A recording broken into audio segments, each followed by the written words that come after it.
All right, ready to dive deep into the world of sales. Sounds good to me. So we're cracking open Sales Mastery Handbook, Your Guide to Success by Wyn Nathan Davis. Ah, yes, from the Sales Experts. This book is basically Sales 101, 201, and 301 all rolled into one. No matter where you are in your sales journey, there's something in here for you.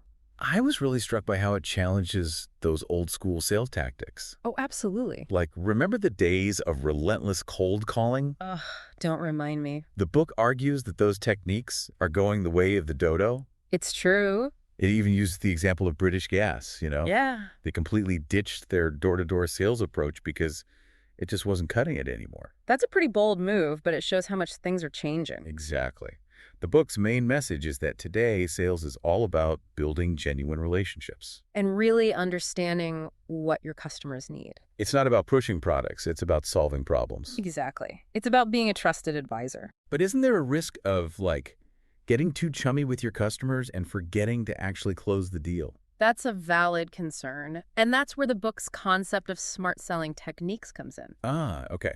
So what exactly are these smart selling techniques? Give me the rundown. Well, it's not about being best friends with every customer. Right. It's about being strategic and understanding each customer is unique, like a puzzle, I like that analogy. You need to figure out what their motivations are. Before you can offer them a solution that really fits. Right. It's about providing value, not just pushing a product. I'm starting to see the light here. And the book stresses that all of this starts with the right mindset.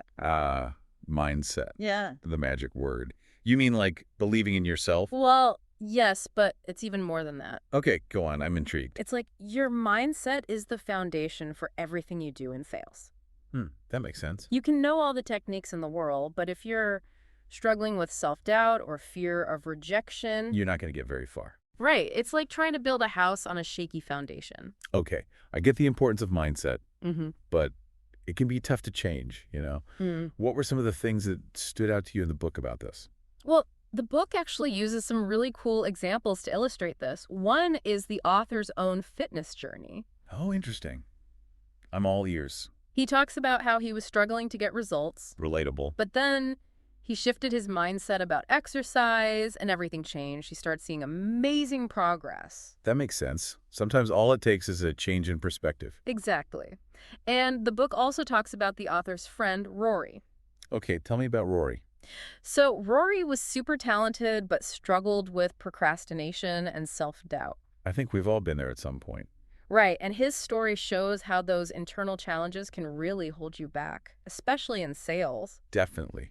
When you're in sales, you need to be confident and ready to put yourself out there. Absolutely. So how do those stories apply to, someone like me? That's a great question, and the book actually encourages you to think about it that way, to look at these stories and try to identify your own Rory moments. My own Rory moments. Yeah, those times when those negative thoughts creep in. Oh, man, you're hitting a little close to home here. Oh, But okay, let's say I have a few Rory moments. What's the next step? that's where the book gets really practical. It lays out steps to develop what it calls a sales mastery mindset. Okay, I like the sound of that. It's about changing those negative thought patterns Turning that self-doubt into self-belief. and replacing that fear of rejection with confidence. It's not easy, but it's possible. So we've talked about the changing landscape of sales and the importance of mindset. Mm-hmm. What else struck you as particularly insightful in the book? One thing that really jumped out at me was this idea of aligning your entire business around sales. Oh, interesting. Expand on that a bit. It's not just about the sales team anymore. Right. It's about everyone in the company, From marketing to customer service. all working together to deliver an amazing customer experience. Yeah, I can see how that would make a big difference. It's like a well-oiled machine, when everyone is on the same page. But it's one thing to talk about alignment. It's another to actually make it happen. You're telling us. How do you create that kind of cohesive culture? It's a process, for sure, but the book breaks it down. Okay, I'm all ears. It starts with hiring the right people. People who genuinely believe in your product I can see that. and who embodies your brand values. So it's about finding people who are a good fit, not just filling a position. Absolutely. And then it's about investing in ongoing training and mentorship so everyone has the knowledge and skills to succeed. Yeah, I get that. So we're moving away from those pushy sales tactics.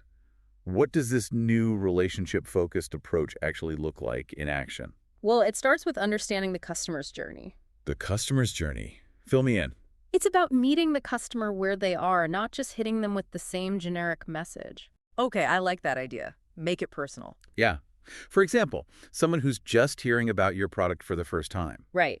needs different information than someone who's ready to buy. That makes total sense. You wouldn't propose on the first date. Exactly. You have to build up to it, nurture the relationship. Okay, I'm getting the analogy. But how do you actually tailor your approach for each stage of this customer journey? What are some concrete examples of smart selling in action?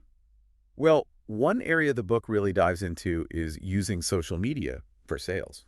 Ah, social media, the double-edged sword of the modern age. It can be, but when used strategically, it can be incredibly powerful. Okay, you've got my attention. I'm ready for the social media masterclass. The book actually breaks it down into a 3-stage framework. Ooh, frameworks. I love a good framework. Get me with it. All right, the first stage is gaining traction. Gaining traction, like getting noticed. Exactly. It's about building your online presence, establishing yourself as a thought leader in your industry. Got it. So how do you actually do that? Well, it could be sharing valuable content. Right. Giving people a reason to follow you. Yep. Engaging in conversations that are relevant to your industry. Connecting with potential customers and partners. So it's about building your reputation online, becoming a go-to resource. Precisely. Then the second stage is engaging prospects. Engage. Okay, so now we're moving from building awareness to building relationships. Exactly. This is where you start identifying potential customers, starting conversations, building those one-on-one connections. And I'm guessing personalization is key here. You got it. The book is very clear about that. You don't want to just spam people with generic messages. Right. No one likes to feel like they're just a number on a list. It's about tailoring your outreach to their specific needs and interests. Okay, so we've built awareness, engaged prospects. What's that final stage? Ah, the grand finale, progressing the sale. That sounds like the make or break moment. It can be. This is where you shift gears from building relationships to actually closing those deals. Show me the money.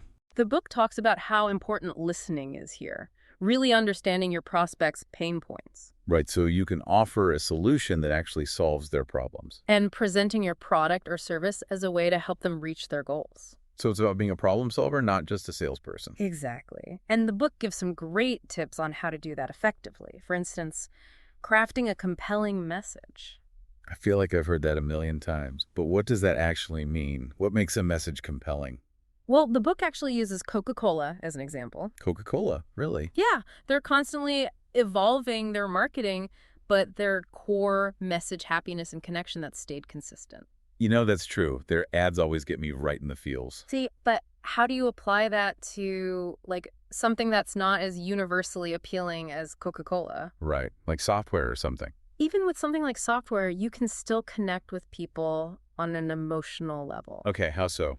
Instead of just listing features, focus on the benefits. How will this make their lives easier? You're selling the solution, not the product. Exactly. Okay, so back to the book. We got mindset, smart selling techniques, building a sales-focused company culture. What else stood out? Well, there's a whole chapter on the art of consistent closings. Consistent closing. So closing deals like clockwork. Pretty much. It's about getting into what the book calls selling in the zone. Selling in the zone. Sounds a bit like a mystical experience. It kind of is. It's about being so in tune with your product, your customer, and your message that closing deals feels effortless. Wow, sign me up for that. Like an athlete who's in the flow, hitting every shot, just completely dialed in. That sounds pretty amazing. And a little intimidating, if I'm being honest. How do you even reach that level? It can't be just luck, can it? You're right. It's not about luck. It takes work. The book breaks it down. Achieving this selling in the zone is about deep product knowledge. Okay, so knowing your stuff inside and out. Right. Understanding your customer's needs, having a crystal clear message. Yeah, so being prepared. But what about those times when you hit a wall? When the customer's hesitant? That's where that strong mindset comes in. Ah, mindset to the rescue. It helps you stay focused on the goal, even when things are tough. I guess it's like they say, what doesn't kill you makes you stronger. Exactly. But let's be real, rejection never feels good. Oh, absolutely. The book acknowledges that. Everyone faces rejection at some point. Right. But it encourages you to see rejection as an opportunity to learn and grow, not a personal failure. That's a much healthier way to look at it. Right. Okay, So we've talked about mindset, strategy, and technique. What about actually getting those leads in the door?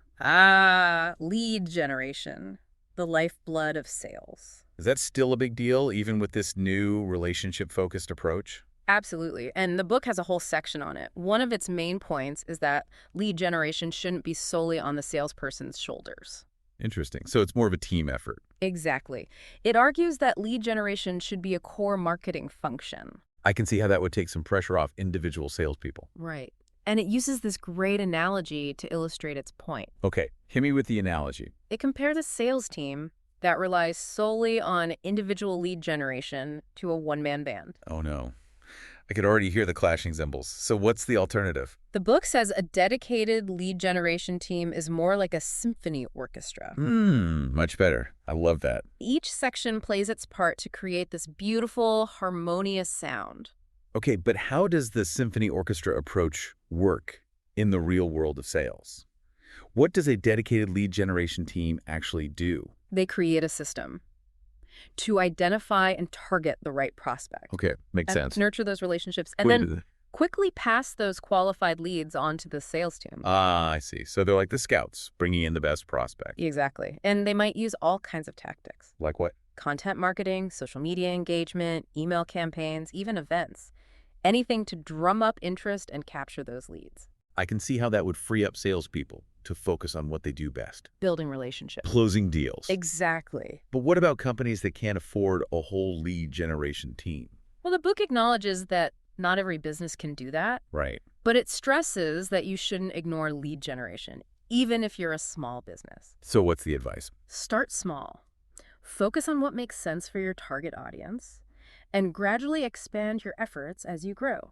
So it's about being resourceful. Working smarter, not harder. I like that. Kind of a lean startup approach to lead generation. Exactly. And the book has tons of practical tips that businesses of any size can use. Speaking of practical tips, I was really intrigued by that concept of selling less to sell more. Ah, yes, that's a good one. It sounds kind of counterintuitive, doesn't it? It does. But the idea is you focus your energy on your most valuable clients. So the ones with the most growth potential. Right. And you can actually achieve better results than trying to spread yourself thin, trying to please everyone. So it's about quality over quantity. Exactly. It's about identifying those key clients, the ones that are a perfect fit for your product or service, and really nurturing those relationships. But what about those smaller clients? Do you just abandon them completely? No, not at all. The book doesn't say to do that. It's more about recognizing that your time and resources are limited. You need to be strategic. Okay, I see what you mean. Have a tiered approach. Invest more in your high-potential clients, but still provide excellent service to everyone. So prioritize your efforts. Make sure you're getting the most bang for your buck. Precisely.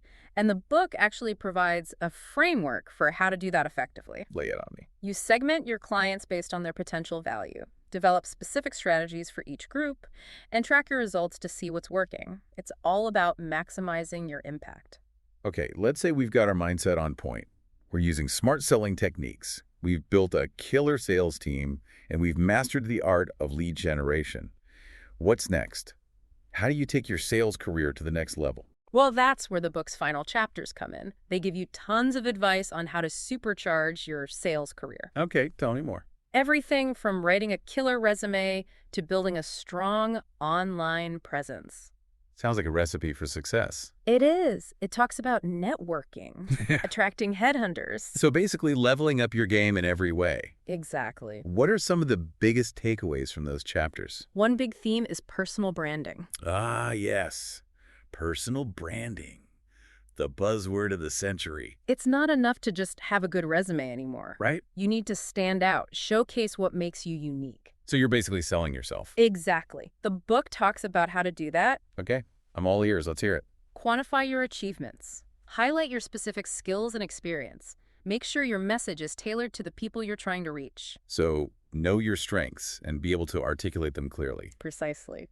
Any other nuggets of wisdom from those final chapters? Yeah, the book really emphasizes the importance of continuous learning and development. Oh, I love that. Never stop learning. Exactly. Yeah. The world of sales is constantly changing.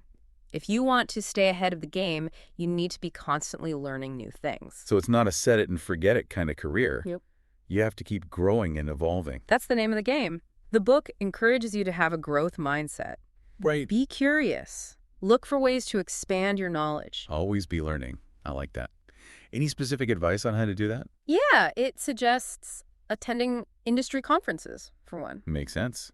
Learn from the pros. Right. Reading books and articles, connecting with other sales professionals, just stay on top of the latest trends and best practices. That's awesome advice. It is. It's a good reminder that learning is a lifelong journey, especially in a field like sales. Things are constantly changing. Wow, I feel like we've covered so much ground already. We have. It's a lot to digest, but it's good stuff. It really is. We've explored the changing landscape of sales, the power of mindset. We talked about company culture, closing deals, supercharging your sales career. We even touched on social media. Yeah. It's been a whirlwind tour of the world of sales. It has. And we're just getting started. Before we wrap up this first part of our deep dive, let's recap some of the key takeaways from Sales Mastery Handbook, your guide to success. Sounds good. The book really highlights how the sales landscape is changing. Those old school pushy tactics just don't work anymore. Right. It's a new era of sales where authenticity and relationship building are paramount. And to succeed in this new era, you need to develop a strong, positive mindset. Remember those stories of Rory and the author's own fitness journey? Those were powerful examples. They were. They reminded us that we all have those limiting beliefs that hold us back. But with effort, we can overcome them and build a sales mastery mindset. Exactly. The book also stresses how important it is to create a sales-focused culture. Right. Everyone in the company working together to create an amazing customer experience. And of course, we can't forget those smart selling techniques. Understanding your customers' needs, tailoring your message, positioning yourself as a trusted advisor. It's a whole new approach to selling. And we talked about lead generation too. Whether it's through a dedicated team or by using the resources you have, it's a vital part of the sales process. And let's not forget that intriguing concept of selling less to sell more. Focus on your most valuable clients. Build strong relationships. That's how you maximize your impact. I think that's a pretty solid overview of what we've covered so far. Agreed. And I'm excited to dive even deeper into the book in our next installment. Me too. There's so much more to explore. So until next time, stay tuned. And keep those sales fires burning. So you were asking about tailoring your approach for different stages in the customer journey. Yeah, give me the goods. Some concrete examples of smart selling. Well, the book gives a good framework for using social media. 3 stages, actually. Ooh, a framework. I'm all about frameworks. Lay on me. Gaining traction, engaging prospects, and then progressing the sale. Gaining traction. So basically getting noticed. Yeah, building that online presence, establishing yourself as someone credible, someone worth listening to in your field. So like sharing good content, Yeah. making sure you're part of the conversation. Exactly. Engaging, sharing insights, connecting with potential customers and even partners. It's all about building your reputation. Got it. So then you move on to, what was it? Engaging prospect. Right. Now you're identifying those potential customers, starting conversations, building real relationships. I can already see where this is going. Personalization, right? 100%. The book really hammers that home. No more generic spam messages. Okay, goodness for that. No one wants to feel like just another number on a list. Exactly. It's about tailoring everything to their needs and interests, showing you're actually paying attention. So much smarter. Yeah. Okay, and then that last stage, progressing the sale, that's where the magic happens. Right. Now's the time to shift gears from building a relationship to actually closing the deal. Time to bring home the bacon. The book highlights listening as key here, really understanding what your prospect's struggling with, what their pain points are, Finding their needs. so you can present your product or service as the solution, as the thing that helps them achieve their goals. It's all about positioning yourself as the problem solver, not just someone hawking their wares. Exactly. And the book has some great tips on doing that effectively, like crafting a compelling message. Yeah, I feel like I hear that all the time.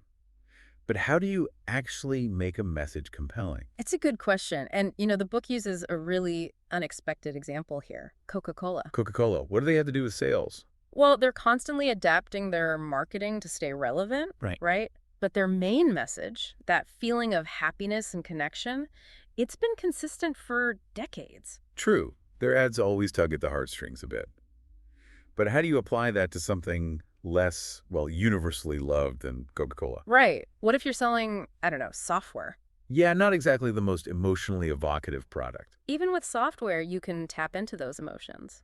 Okay, how? Instead of just listing features, focus on the benefits. How will this software actually improve their lives? So you're selling the solution, not the product. Exactly. I like it. Okay, back to the book. We've got mindset, smart selling, that sales-focused culture. Anything else jump out at you? There's a whole chapter on consistent closings that I found really fascinating. Consistent closing, so like closing deals on autopilot. Sort of. The book calls it selling in the zone. Selling in the zone. That sounds almost spiritual. Right. It's about being so connected to your product, your customer, your message, that closing feels effortless. Sign me up. That sounds like the dream. Like an athlete who's just in the flow, everything clicking. That sounds amazing. And honestly, a little intimidating. How do you even get to that level? It's not just luck, that's for sure. It takes work. The book breaks it down. Deep product knowledge is key. So really knowing what you're talking about. Yeah, understanding those customer needs, having a message that's clear and concise. So basically, be prepared. Right. But what about those times when you hit a snag? When a customer's not convinced? Yeah, that's when the doubt creeps in. That's where that rock-solid mindset comes in. It helps you stay focused on the goal even when things get tough. I guess it's like that saying, what doesn't kill you makes you stronger. Something like that. But, rejection never really feels good, no matter how you spin it. Oh, I agree. And the book acknowledges that. Everyone deals with rejection. Of course. But it encourages you to look at it differently, as an opportunity to learn and grow, not a personal failure. That's a much healthier perspective. Right. Turns a negative into a positive. Okay, so we've got the mindset, the strategy, the techniques, but what about actually generating those leads? Getting those potential customers in the door? Lead generation. It's the lifeblood of sales, that's for sure. I imagine it's still a huge part of the process, even with this new focus on relationships. Absolutely. And the book dives deep into that, too. It actually argues that lead generation shouldn't be solely the responsibility of the salesperson. Interesting. So it's not just a solo mission anymore. Right. It should be a core marketing function. A team effort. I like it. The book uses a great analogy to illustrate its point. Hit me with it. It compares a sales team that relies solely on individual lead generation to a one-man band. Ouch, I can hear the chaos already. Right. Trying to play all the instruments at once. It's just not going to sound very good. So what's the better way? It proposes that a dedicated lead generation team is more like a symphony orchestra. Much more harmonious. Exactly. Each section has its own specific role to play in creating that beautiful sound. Okay, but how does this symphony orchestra approach work in the real world of sales? What does this dedicated lead generation team actually do? They put systems in place to identify and target the right prospects. They nurture those relationships and quickly pass qualified leads onto the sales team. So they're like matchmakers. Sort of. They use a whole range of tactics, too. Like what? Fill me in. Things like content marketing, social media engagement, email campaigns, even events. Whatever it takes to generate interest and gather those leads. It makes sense. That frees up the salespeople to focus on what they do best. Exactly. Building those relationships and closing deals. Okay, but what about those companies that don't have the resources for a big lead generation team? What's the advice there?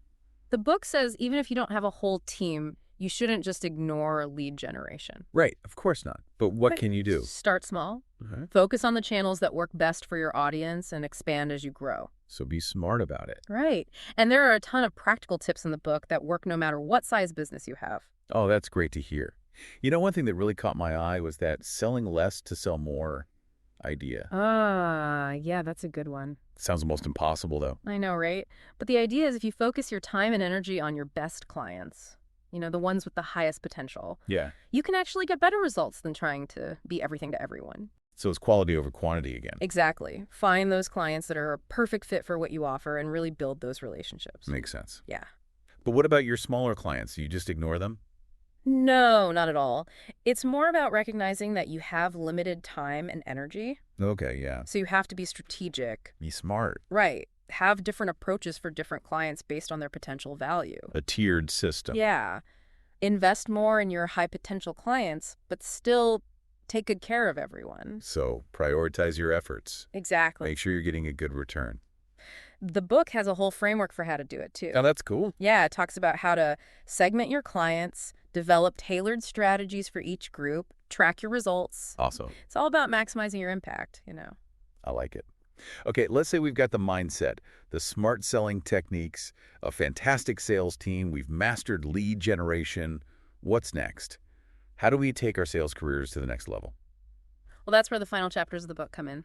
They have a ton of practical advice on how to really supercharge your sales career. Awesome. They talk about everything from writing a really powerful resume to building a strong online presence to networking and even attracting headhunters. That sounds like the ultimate guide to sales domination. It is. What were some of the things that really stood out to you in those last chapters? One big theme is the importance of personal branding. Ah, yes, personal branding. Everyone's talking about it. Right. And for good reason. I mean, it's not enough to just have a good resume anymore. Not at all. You need to stand out from the crowd. So it's like you're selling yourself. Exactly. And the book has some great advice on how to do that. Like what? It talks about quantifying your achievements, highlighting your skills and experience, and tailoring your message to your audience. So basically know your strengths and be able to communicate them. Exactly. What else? The other big thing is the importance of always learning and developing. Oh, I love that. Right. Never stop learning. The world of sales is always changing, you know? If you want to stay ahead, you got to keep learning new things. So it's not a set it and forget it career. Nope. You got to keep evolving. Exactly. The book encourages you to have a growth mindset. Always be curious. Always be learning. Right. What's some of the advice it gives? Attending industry conferences. Okay. Reading books and articles, connecting with other sales professionals. Hey, plugged in. Right. Learn from the best. Love that. Yeah. It's so true that learning should never stop. It shouldn't. Especially in a field like this where things are constantly changing. Wow, we covered a lot today. We did. A lot of great insights from this book. We talked about how the sales world is changing, How important mindset is. how to build a sales-focused culture, The art of closing deals. even some tips on supercharging your sales career. This book really is a goldmine of information. Before we sign off for today, let's recap those key takeaways from Sales Mastery Handbook, your guide to success. First off, the sales landscape is changing. It is. Those old pushy tactics are out the window. Yep. Authenticity and building relationships are key now. Then having a strong mindset. Right. Remember those stories? About Rory and the author's fitness journey. Yeah.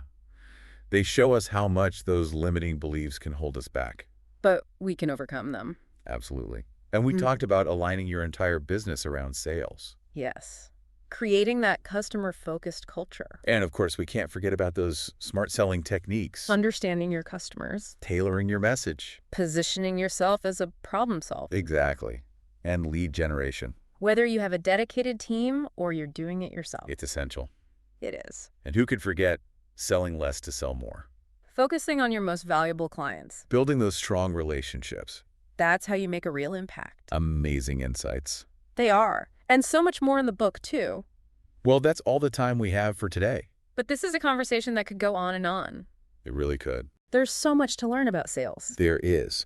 So as we wrap up this deep dive, I want to leave you with this thought. Okay. Think about your own sales approach, Yeah. your career goals. Okay. How can you use these principles, the mindset, the authenticity, the strategic selling, to achieve greater success? Maybe there's a limiting belief you can challenge today, a relationship you can strengthen, a new skill you can learn. Exactly. Take your sales game to a whole new level. If you want more on this, we highly recommend Sales Mastery Handbook, Your Guide to Success by Wyn Nathan Davis. It's a fantastic resource. It is. Until next time. Happy selling, everyone.